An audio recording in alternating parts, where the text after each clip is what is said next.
பாட்டாளி மக்கள் கட்சியுடைய தலைவர் திரு ஜி.கே. மணி அவர்கள் நம்முடைய தொடர்பில் இருக்கிறார். திரு ஜி.கே. மணி, சட்டமன்றத்திலையும் செல்வி ஜெயலலிதாவோடு இணைந்து பணியாற்றிருக்கிறீங்க. அரசியல் களத்தில் பல்வேறு தளங்களில் பணியாற்றிருக்கிறீங்க. உங்களுடைய கருத்துக்களை, நினைவலைகளை, உங்களுடைய இரங்கலை பதிவு செய்யுங்க. தமிழக முதலமைச்சர் செல்வி ஜெயலலிதா அம்மையார் அவர்கள் இறந்த செய்தி மிகப்பெரிய அதிர்ச்சியையும் வேதனையும் துயரத்தையும் ஏற்படுத்தியிருக்கிறது.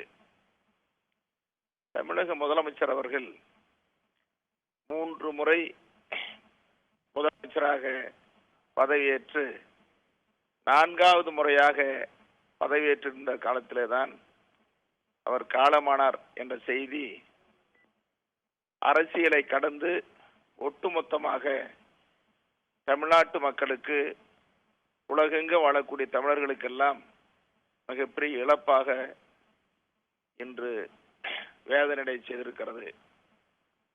அவர்கள் தமிழ்நாட்டினுடைய அரசியல் தளத்தில் முதலமைச்சராக இருந்த நேரத்திலும் அசாத்திய துணிச்சல் மிக்க வீரமங்கையாக திகழ்ந்தவர்.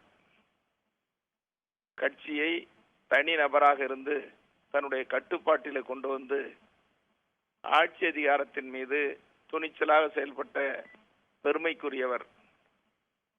பெண் சமுதாயத்திற்கு துணிச்சலாக பணியாற்றி எடுத்துக்காட்டாக திகழ்ந்து வந்தவர்.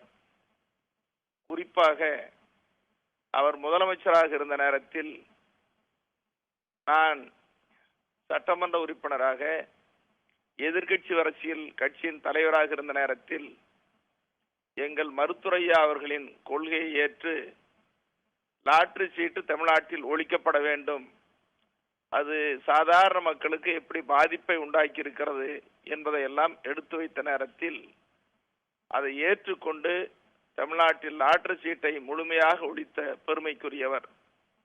அதை போல தருமபுரி மாவட்டம் பின்தங்கிய மாவட்டம், அதனுடைய வளர்ச்சிக்கு 2ஆக பிரித்து கிருஷ்ணகிரியை புதிய மாவட்டமாக உருவாக்க வேண்டும் என்ற கோரிக்கை உள்ளிட்ட பல்வேறு கோரிக்கைகளை எல்லாம் சட்டமன்றத்தில் ஏற்று நிறைவேற்றியவர். நான் புள்ளிவரங்களோடு பேசுகிற நேரத்தில் அதையெல்லாம் ஏற்றுக்கொண்டு, மிஸ்டர் ஜி.கே. மணி, உங்கள் புள்ளிவர பேச்சு எனக்கு பிடிக்குன்னு சொல்லி பல முறை என்னை எல்லாம் பாராட்டி ஊக்கப்படுத்தியவர். அவரை தமிழக சட்டமன்றத்தில், தலைமைச் செயலகத்தில், வாய்ஸ் தோட்டத்தில் பல முறை சென்று பார்த்து பேசியவன், அவரால் பாராட்டு பெற்றவன் என்பதை எல்லாம் இந்த நேரத்தில் எண்ணி பார்க்கிறேன்.